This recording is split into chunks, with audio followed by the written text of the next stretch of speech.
सत्राजित की सत्राजित बोला, देखो भद्रे, स्त्री चाहे कितनी भी पढ़ी लिखी हो, कितनी भी ब्यूटीफुल हो, लेकिन लक्षण सब में बराबर आते हैं। कहा कि नारी चाहे कितनी विदिशी हो, अपर लक्षण सब में आता है।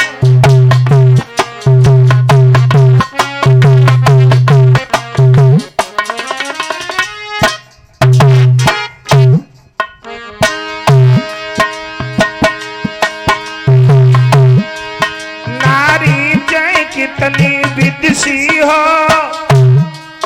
पर लक्षण सब में आता है। इनके का पेट में बात किया पानी उनाए ठहराता है।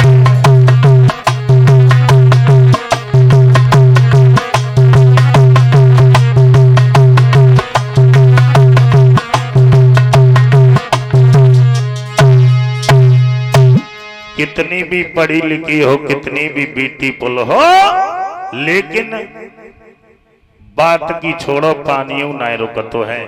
अब सवाल इस बात का उठा कि माताओं बहनों के पेट में बात रुकत क्यों ना है। तो अब आइए इधर, और ये 201 रुपया दे रहे हैं माननीय श्री राहुल भाई, इसी गांव के रहने वाले हैं। भगवान सदा सुख रखे, लंबी आयु करे, धन के भंडार भरे।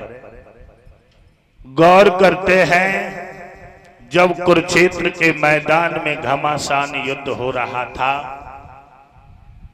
जिस दिन कर्ण मारा गया तो कुंती रोने लगी थी।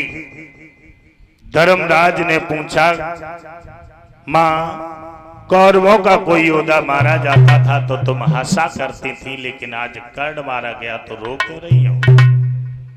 कुंती कहने लगी, बेटा, ये बात मैंने सारी जिंदगी अपने पेट में दबा करके रखी। बड़ी बात हम तुम्हें बताने के लिए जा रही हैं।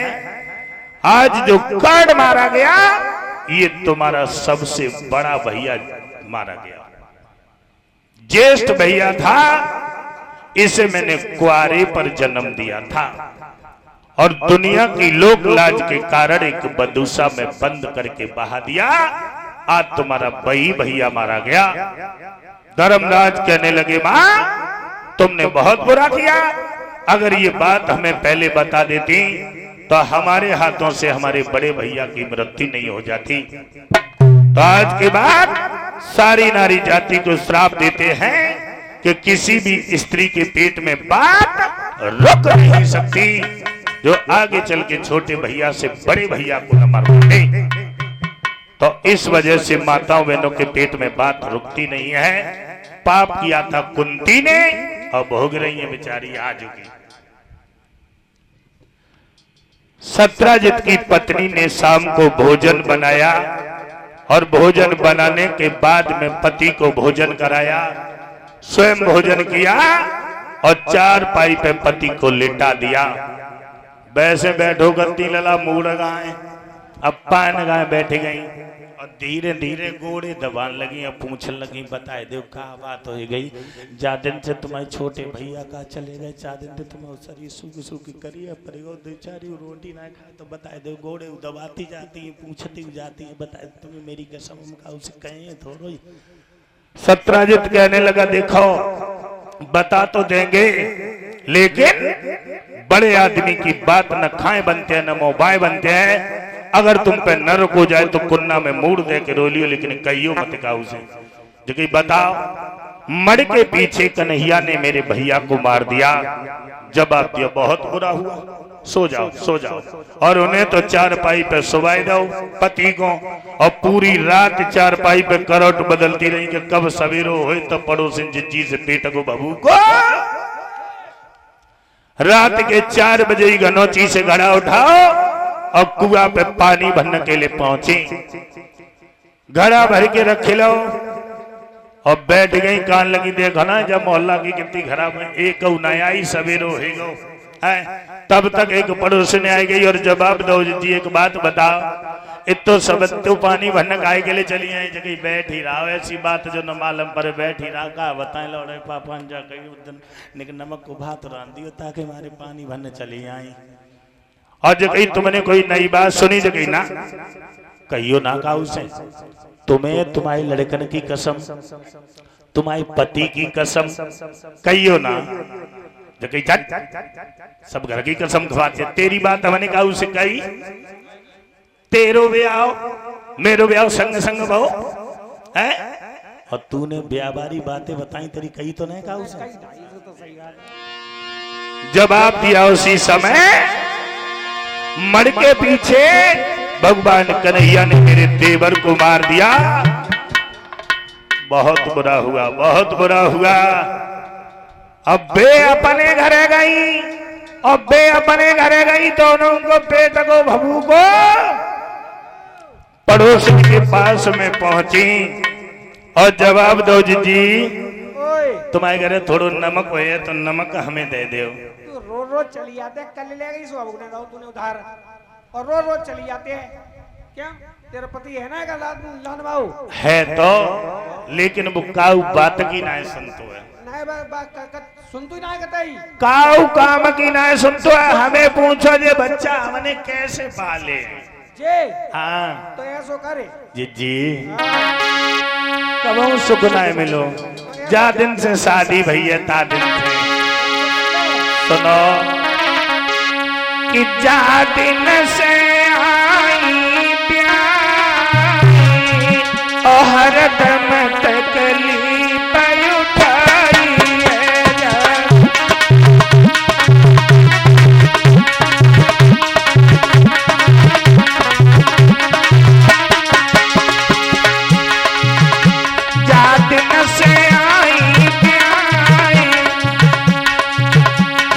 दम तकलीफ उठाई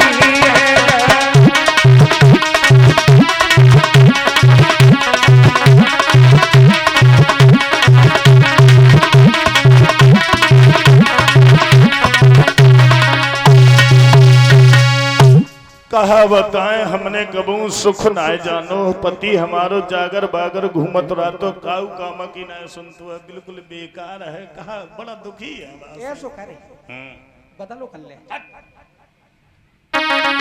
तो अपने पति की बुराई करके बोली मेरो पति बहुत खराब है। कही बाने कि सुन बहने हमारी नाई मिले पियमन के सुन सकी हमारी नाई मिले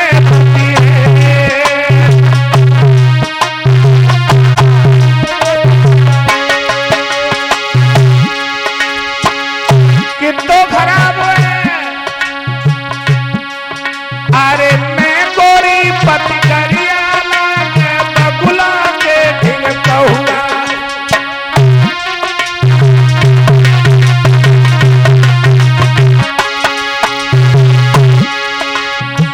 नाई चिंता करे हमारी पिया शाम को पौआ सोवे बोर बसार ले पिया सखी हमारी मिले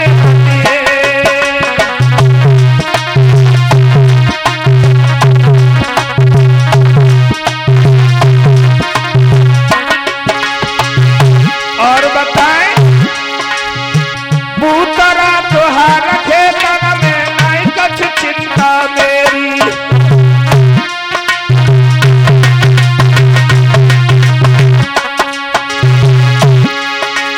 बिना के चाय पिए अब लड़ी रही घर में बहना तेरी दुपहरिया कर गई मिले सखी हमारी मिले पतिए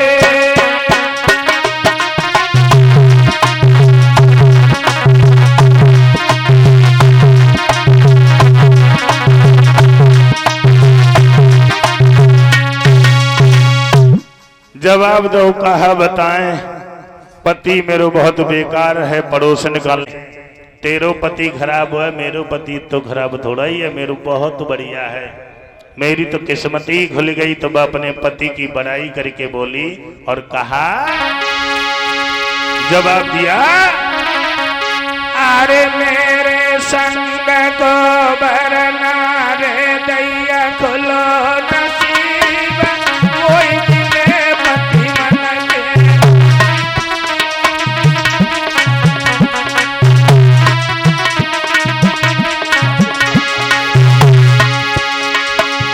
मानो बचन हमारा हर पल मेरे संग फिरे मानो।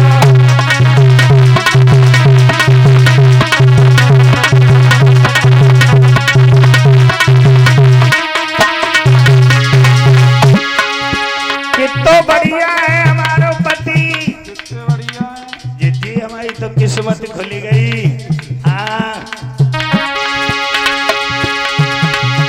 अरे भोर हो तक उठे हाथ झाड़ू ले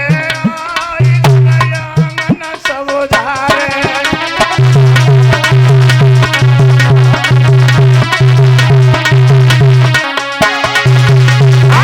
भोर हो तक उठे हाथ झाड़ू ले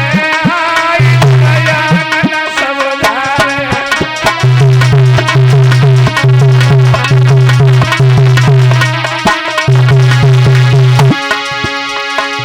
लाबे भैंस निकाली कोई पति मन के मिले।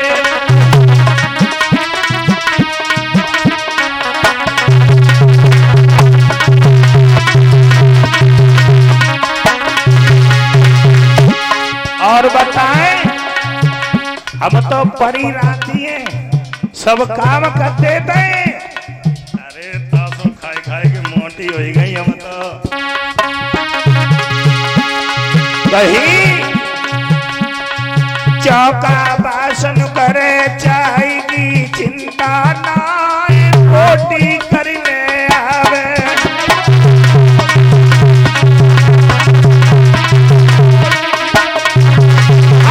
चौका बासन करे चाहेगी चिंता नाई रोटी करने आवे।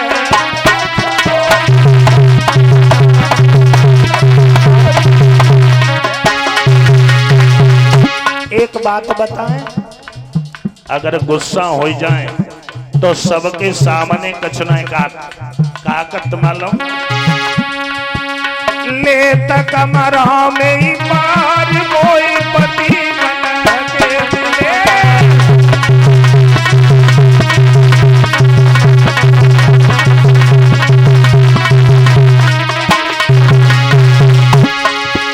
जा दिन से हमारी शादी वही था, दिन से हमें एक रात अपने मायके में ना रुके पाई, क्योंकि तो चाहते ही है जो हम पियर जाए शाम को बस करें भोर हो गई पहुंचे।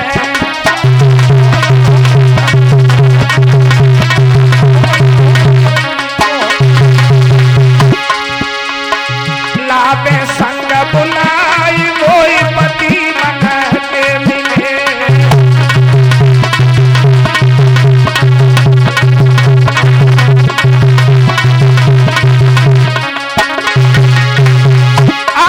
मेरे संग को भरना रे दैया खुलो नसीब, कोई पति मन के मिले।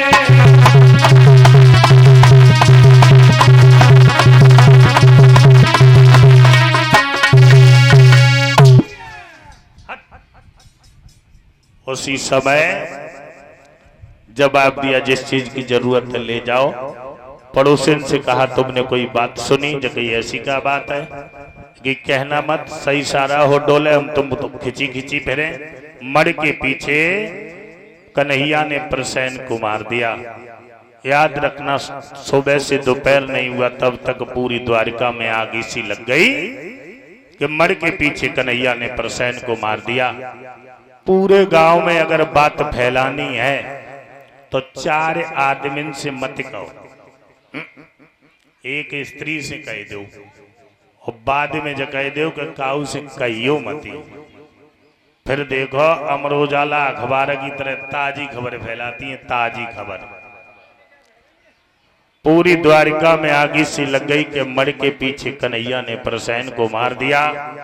कन्हैया को मालूम पड़ा तो सेना लेकर के पता लगाने के लिए चले।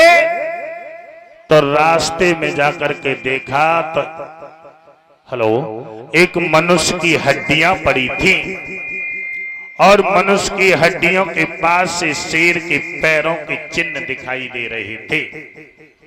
कन्हैया शेर के पैरों के चिन्हों पर जब चले, आगे बढ़े तो शेर की हड्डियां पड़ी थी। अब रीछ के पैरों के चिन्ह दिखाई देने लगे।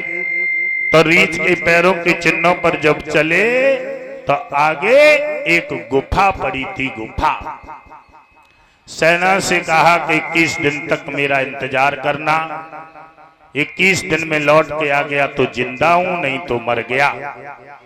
ये बात कह करके गुफा में जब कन्हैया ने प्रवेश किया तो उस गुफा में अंदर एक विशाल भवन बना हुआ था और उसी भवन में एक पालना पड़ा था। पालने में लड़की लेटी थी, सो रही थी। उसी लड़की के पास वो मण रखी हुई थी।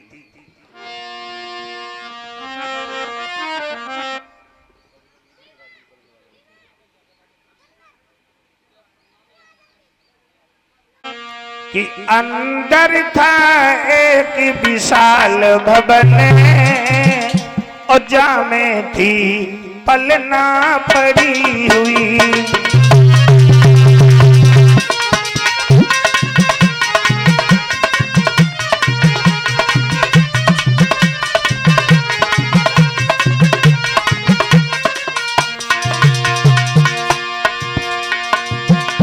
अंदर था एक विशाल भवन, जामे थी पलना पड़ी हुई।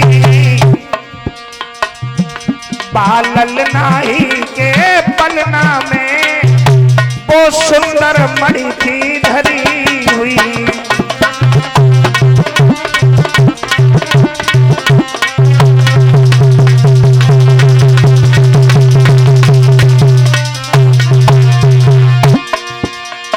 पालना में लड़की लेटी थी, मरे उसके पास रखी थी। भगवान कन्हैया ने अपनी शक्ति से मणि को जब खींचा तो वो लड़की रोने लगी और लड़की जब रोने लगी तो उसकी माँ भी रोने लगी थी। एकाएक कन्या चीख पड़ी, कन्या की मैया रोने लगी। फिर जामवंत और मोहन की कहता पाई होने लगी।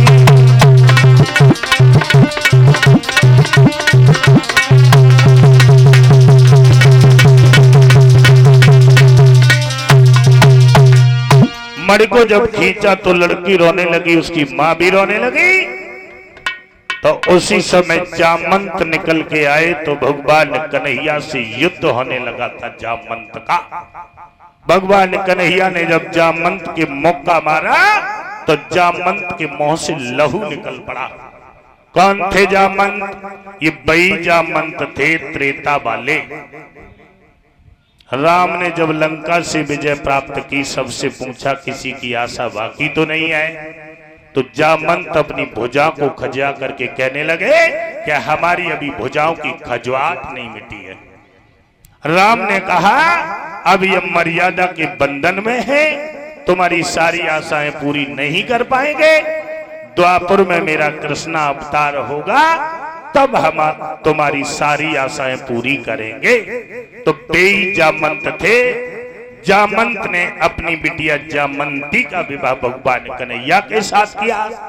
भगवान कन्हैया जामवंती के साथ विवाह करके मर लेके अपने घर आए और मर सत्रजित के आंगन में पहुंचा दी। बोलिए गोविंद भगवान की। अब क्या शादी हुई गई? 500 रुपया को डर हुआ है।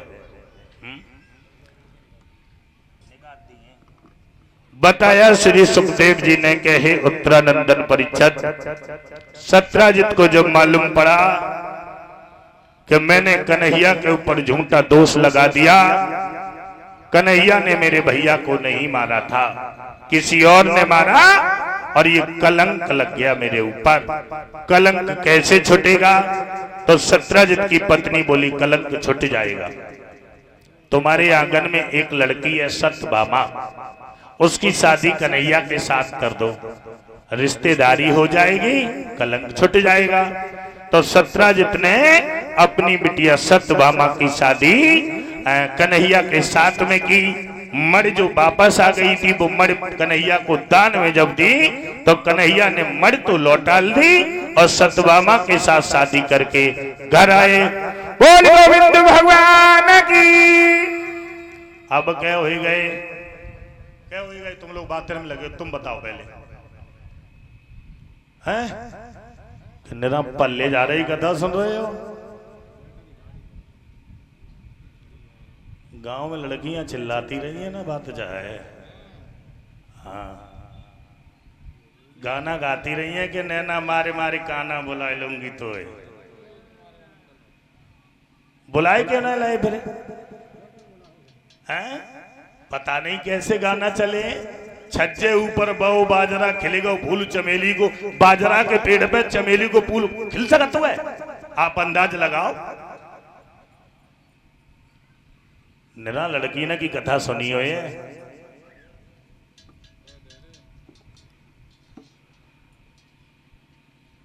बताया श्री सुखदेव जी ने कहे उत्तरानंदन परिषद, एक बार भगवान कन्हैया और अर्जुन कालिंद्री नदी के किनारे घूम रहे थे।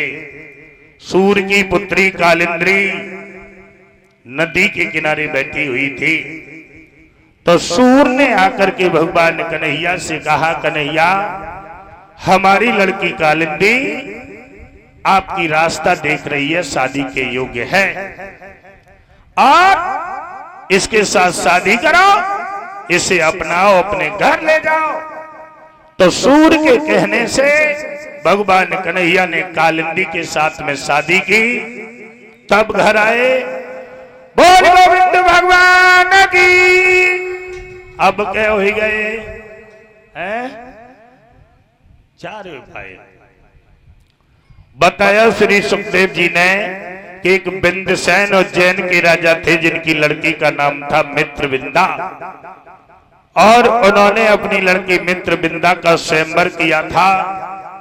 भगवान कन्हैया मित्रविंदा के स्वयंवर में पहुंचे तो मित्रविंदा ने भी भगवान कन्हैया के साथ में शादी की। बोल गोविंद भगवान की। अब क्या हो गए हैं? पांच उपाय बताया श्री सुखदेव जी ने। एक वृषभनाथ की लड़की थी जिसका नाम था सत्या, और वृषभनाथ ने संकल्प किया था, संकल्प ये किया कि 7 साड़न को एक बाण से नाथ के गिरैया।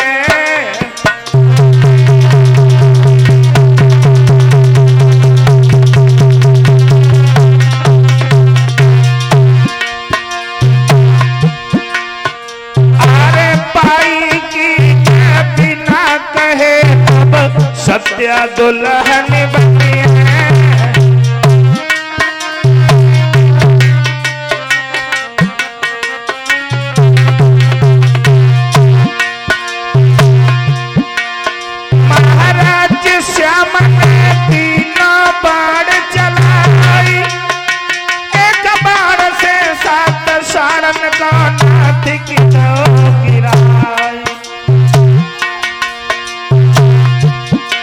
भैया भाई समय सत्या के संग भमरिया डारी है।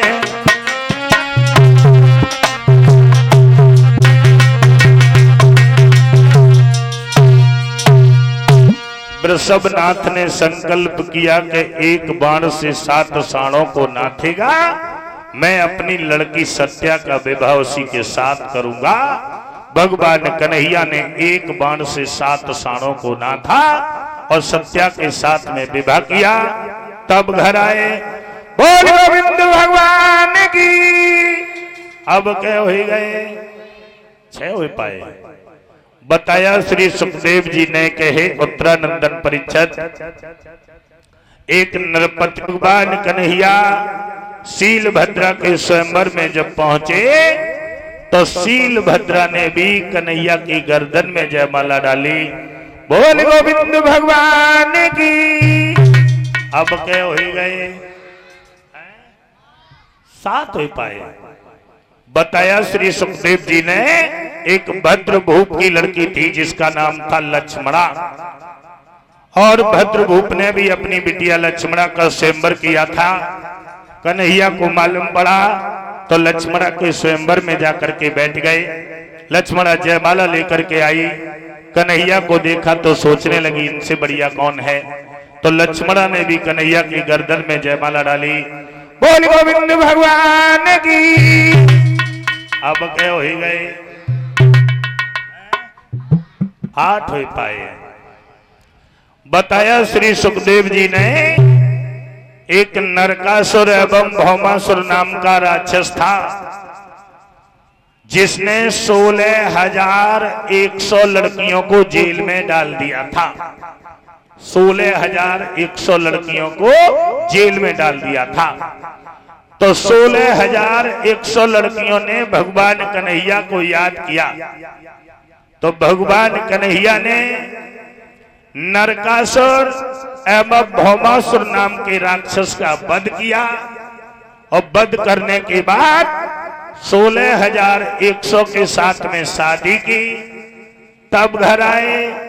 बोल गोविंद भगवान की। अब क्या हो गए, 9 नाए 16,108 हो गए।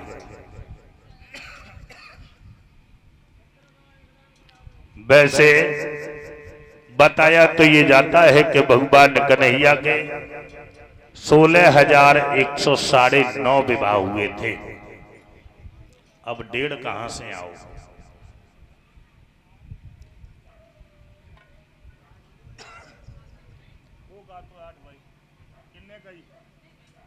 कहाँ आते तुम?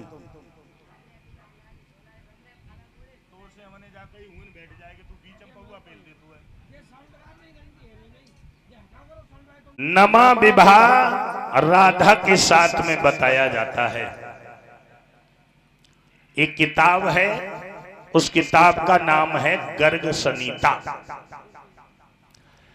गर्ग संहिता किताब के अंदर प्रमाण ये लिखा हुआ है, ब्रह्मा जी ने वांडीक वन में राधा के साथ में विवाह कराया था कन्हैया का। वेद मंत्र ब्रह्मा जी ने स्वयं पढ़े थे, और आधा विवाह को विजा के साथ में बताया जाता है। लेकिन भागवत में 16,108 लिखे हुए हैं। 16,108 कि आज के नरन पे एक नारी ना समारी जाती, और बहायुन कन्हैया के 16,108 नारी थी। और जाई से प्रगट होत लक्षण अवतारी के, इतने पे श्री कृष्ण चंद्र बाल ब्रह्मचारी थे। तो अब आइए अपने शरीर के ऊपर, हमारे और आपके शरीर में जो जीव निवास करता है वो कृष्ण है, कृष्ण। और शरीर के अंदर 16,108 नारियां नहीं, नाड़ियां हैं, नाड़ियां। बोलिए गोविंद भगवान की। साथ ही साथ एक बात और बताऊं, दिमाग में आ गई। दुनिया के लोग ये कहा करते हैं कि आत्मा एक है।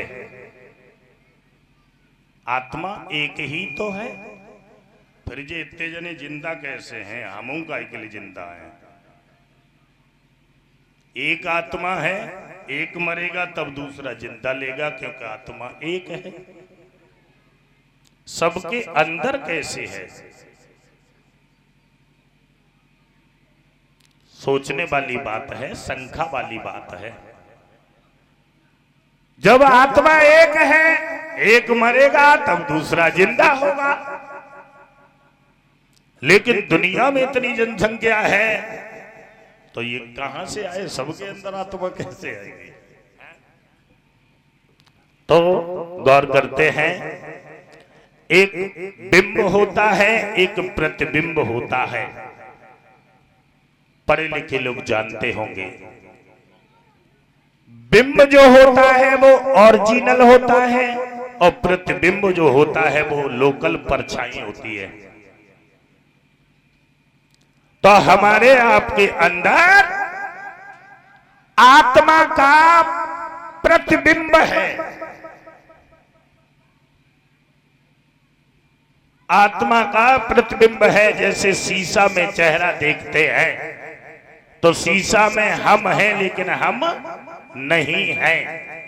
ऐसे ही आत्मा का बिंब का एक प्रतिबिंब है, आत्मा की एक परछाई है, वो सबके शरीर के अंदर है। आत्मा तो एक है, आत्मा ही परमात्मा है, आत्मा का प्रतिबिंब सभी के अंदर है। बोल गोविंद भगवान की। अब 2 मिनट कीर्तन करें, उसके बाद आगे की कथा बहुत सुंदर आ रही है कि शांतिपन के आंगन में भगवान विद्या ग्रहण करने के लिए गए थे। सभी लोग ताली बजा करके कीर्तन बोले।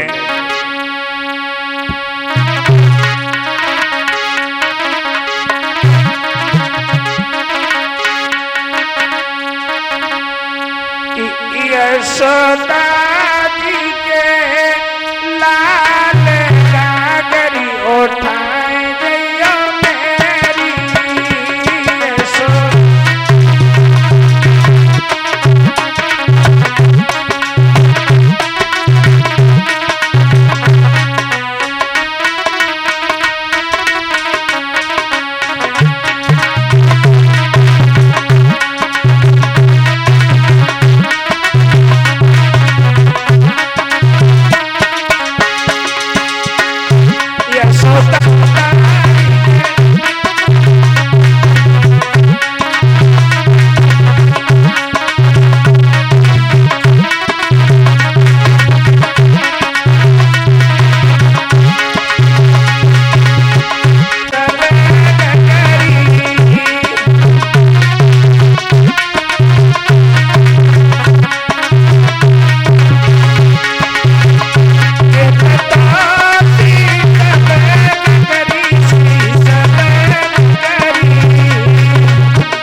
श्री सुखदेव जी समझाने लगे कि हे उत्तरानंदन परीक्षित,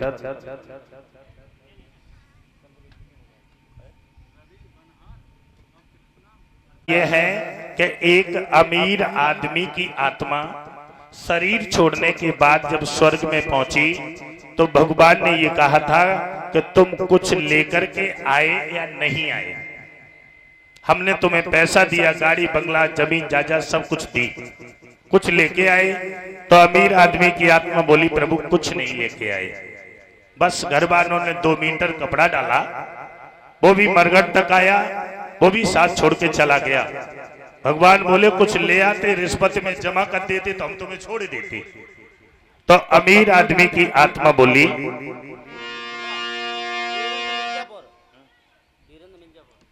और 100 रुपए का पुरस्कार दे रहे माननीय श्री बीरेंद्र सिंह मिर्जापुर के रहने वाले, भगवान सदा सुख रखे, लंबी आय करे, धन के भंडार भरे। तो अमीर आदमी की आत्मा बोली कि उड़ाई के उड़निया अरे दुल्हनिया बनाई दो और चलती बेरा कफनिया उड़ाई दो, चलती बेरा कफनिया उड़ाई दो।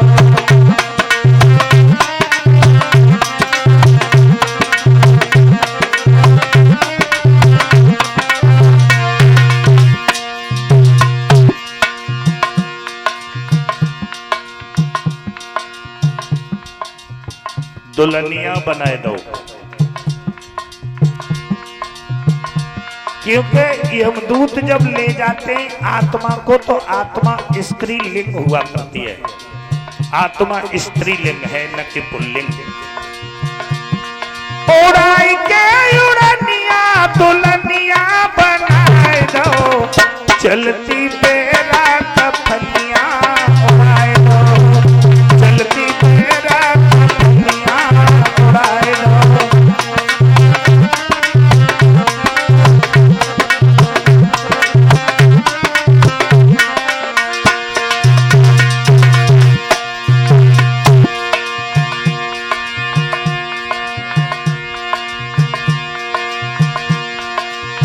चार जने मिल कर के आए,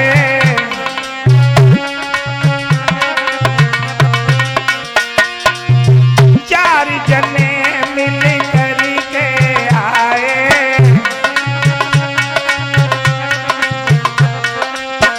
हाथों हाथ के कंधा उठाए,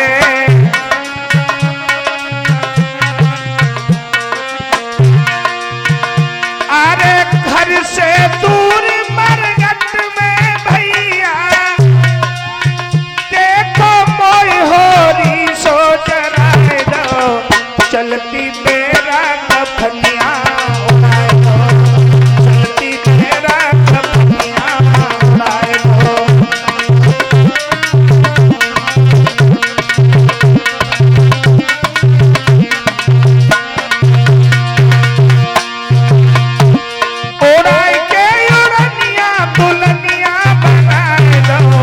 चलती बेरा कफनिया उड़ाए दो।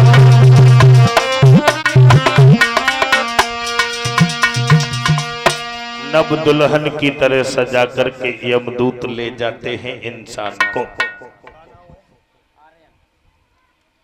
और ये छोटा सा बालक आर्यन गर्दन में नोटों का हार डाल रहा है। भगवान सदा सुख रखे, लंबी आय करे, धन के भंडार भरे, और 1 से 1 रुपए का पुरस्कार 111 है। ये हमारे मेला लगे कहे उत्तरानंदन परीक्षित, भगवान कन्हैया सांदीपन के आंगन में विद्या ग्रहण करने के लिए गए थे। सांदीपन के आंगन में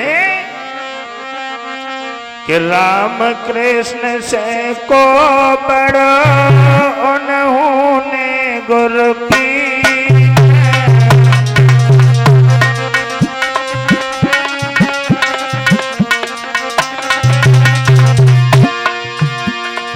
तीन लोक की संपदा गुरु ही के आधीन।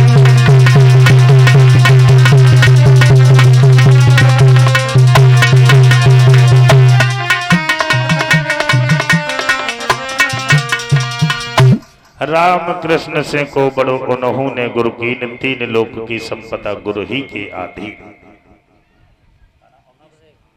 और ये 51 रुपए का पुरस्कार दे रहे हैं अब अभिषेक भाई। भगवान सदा सुख रखे, लंबी आय करे, धन के भंडार भरे।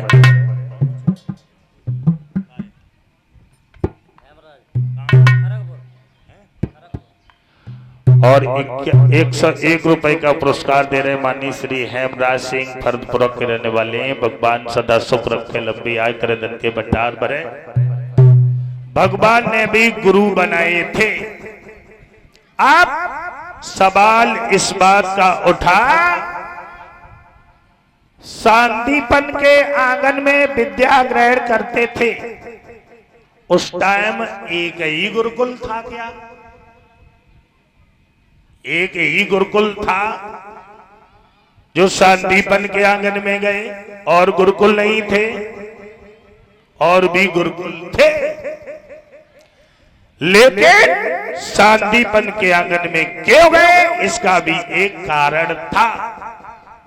गौर करें, एक बार शांतिपन के गुरु पागल हो गए थे, तो सब चेलाओं में मार लगाई, चेला सब भाग गए, लेकिन शांतिपन गुरु को छोड़ के नहीं गए।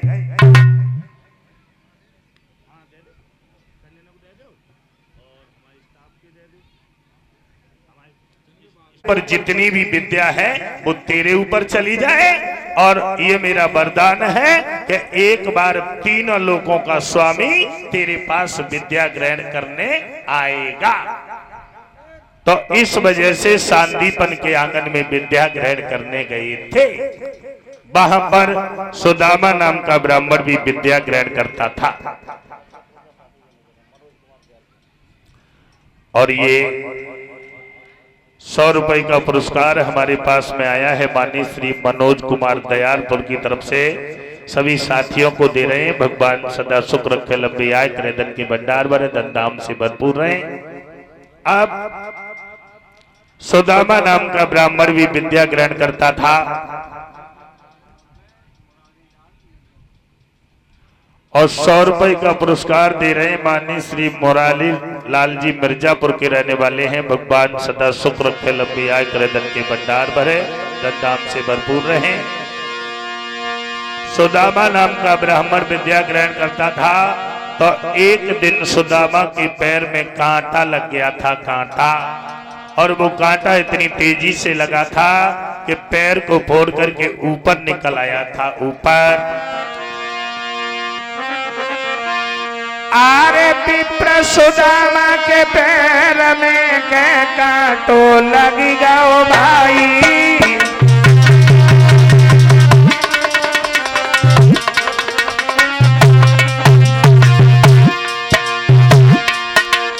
और 22 में भगवान कन्हैया पहुंचे पास में जाई।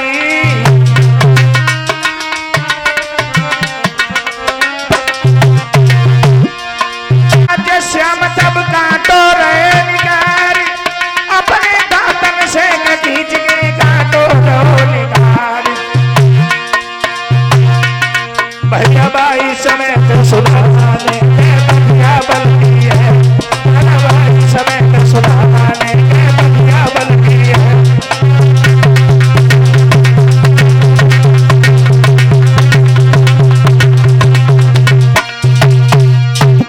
कांटा लग गया, पैर को फोड़ के ऊपर निकल आया। और ये 50 रुपए का पुरस्कार विवेक भाई दे रहे हैं। भगवान सदा सुख रखे, लंबी आय करे, धन के भंडार भरे।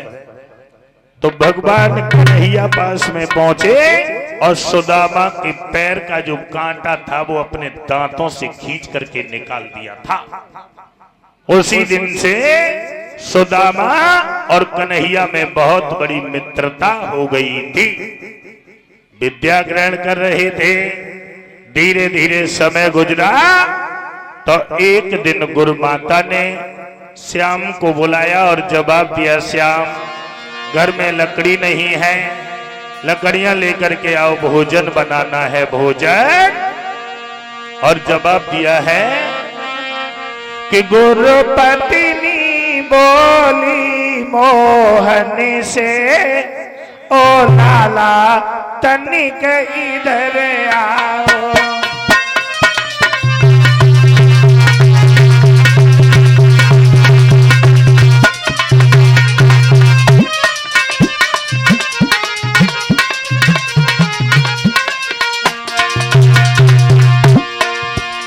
गुरु पत्नी बोली मोहन से, ओ लाला तनिक इधर आओ। घर में ईंधन की कमी लला, कछु देता द्वारा बतलाओ।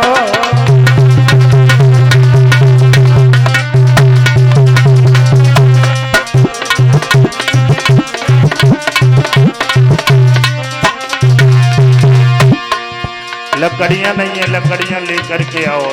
तो कन्हैया बोले भैया, मोहन बोले चिंता क्या है, जंगल से तोड़ के लाता हूँ। है चतुर सुदामा संग मेरे, संध्या तक लौट के आता हूँ।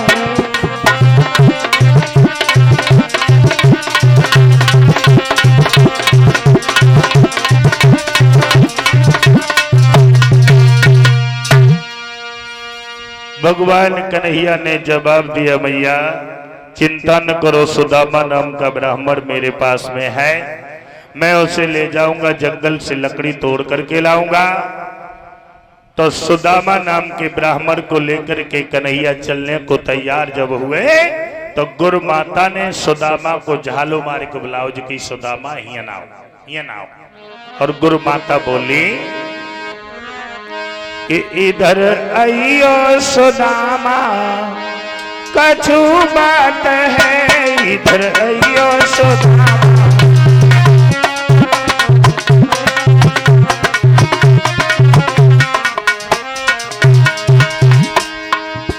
ये नाओ सुदामा, थोड़े से चना लेके कोटरी में बांध रहे, थोड़े से चना लेके।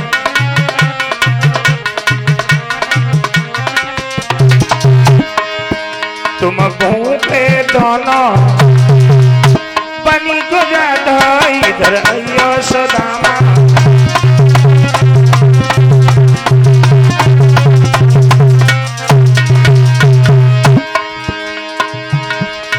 वन में खेल कूद मत करियो, वन में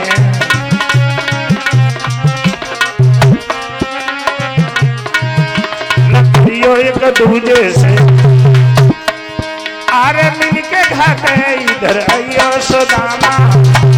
करके थोड़े से चना थे वो पकड़ा दिया, जवाब दिया जंगल में जा रहे हो, कुछ खाया नहीं है, चना ले जाओ मिल बांट के खा लेना, लेकिन आपस में कपट मत करना, मिल बांट के खा लेना। तो सुदामा चना लेकर के चले, लेकिन सुदामा ने भी चना कन्हैया को बताए नहीं थे, छिपा के रखे। जंगल में पहुंचे, कन्हैया बोले सुदामा भैया, सुदामा भैया, तुम जाति के अहीर ब्राह्मण हो, हम जाति के अहीर हैं। चढ़वो जानते हैं, लिगो डंडा बहुत खेलो है, हम पेड़ पे चढ़ जाएंगे, लकड़ी तोड़ के डालेंगे, तुम नीचे इकट्ठी करते रहियो। सुदामा बोले बहुत बढ़िया, लकड़ियां तोड़ो, हम इकट्ठी करेंगे। तो श्याम लकड़ी तोड़ने लगे और सुदामा इकट्ठी करने लगे, लेकिन लकड़ी लाने में उन्हें मगर हो गई शाम, पानी भी बरसने लगा, लौट न पाए श्याम। लकड़ी लाने में जब शाम हो गई, पानी बरसने लगा, लेकिन वो समय कौन सा था? अरे गोर रात माह को महीना, पानी पे पानी आवे।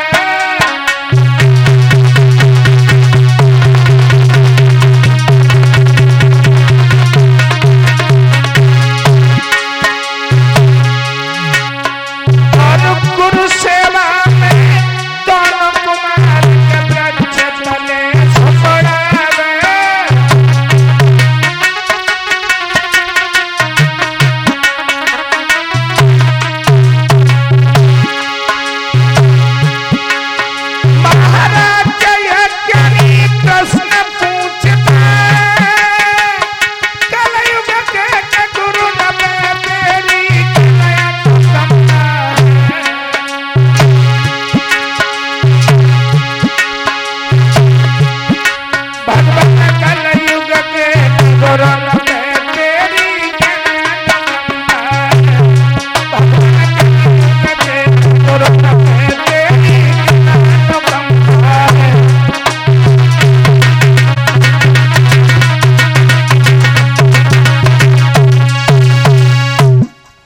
माह का महीना, पानी बरस रहा था, ठंडी ठंडी समीर चल रही थी। दोनों वृक्ष के नीचे गुरु की सेवा में सुकुड़ रहे थे। लौट के वापस नहीं आ पाए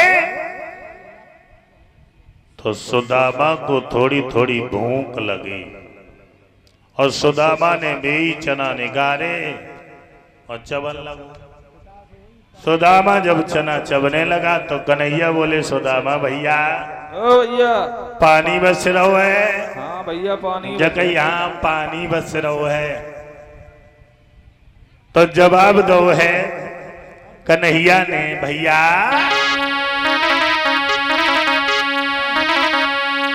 अरे नन्ही नन्ही बोनिया सुदामा भैया पड़ी रहेगी।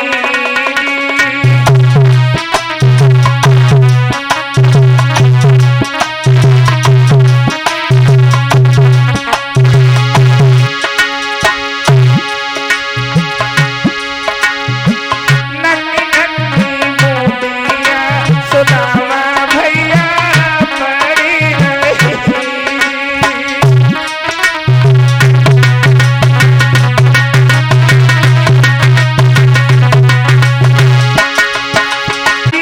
कोई धीरे धीरे मैं कोई धीरे धीरे बढ़ती हो पारी नन्ही नन्ही बोनिया सुदामा भैया पड़ी रहेगी।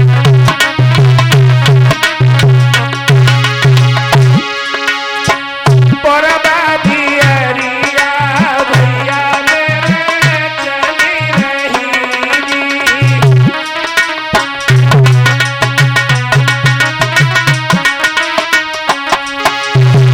बरबादी अरिया भैया मेरे चली रहेगी।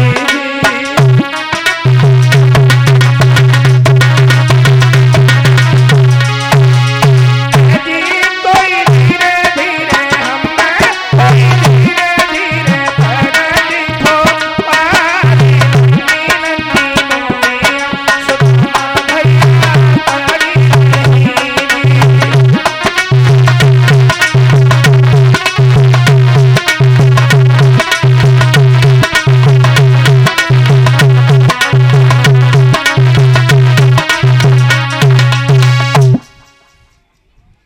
पानी बरस रहो है, दोनों सुकुड़ रहे। सुदामा को भूख लगी तो चना निकारे, अकेले चबन लगे। भगवान कन्हैया बोले, भैया कहाँ खाए रहो है? सुदामा बोले, कछ ना खाए रहे। जवाब दिया, ना भैया कछ होए तो हमें दे दे। जो कहीं कछ नाए है तो भगवान कन्हैया बोले, सुदामा भैया मोहन बोले के सुदामा से अब बोला, भैया क्या खाता है? कछ होई तनिका हमको दे दे, भूखन दम बुला है।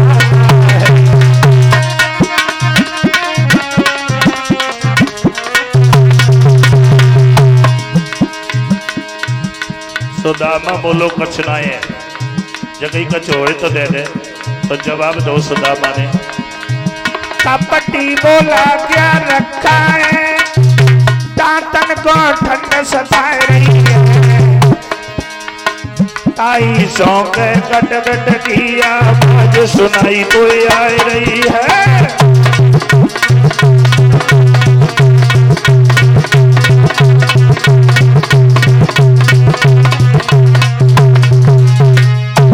जवाब दिया, कछ न दांतन को ठंड लग रही था तो कटर कटर करते तू समझे तो कछ खाए रहे, कछ ना है।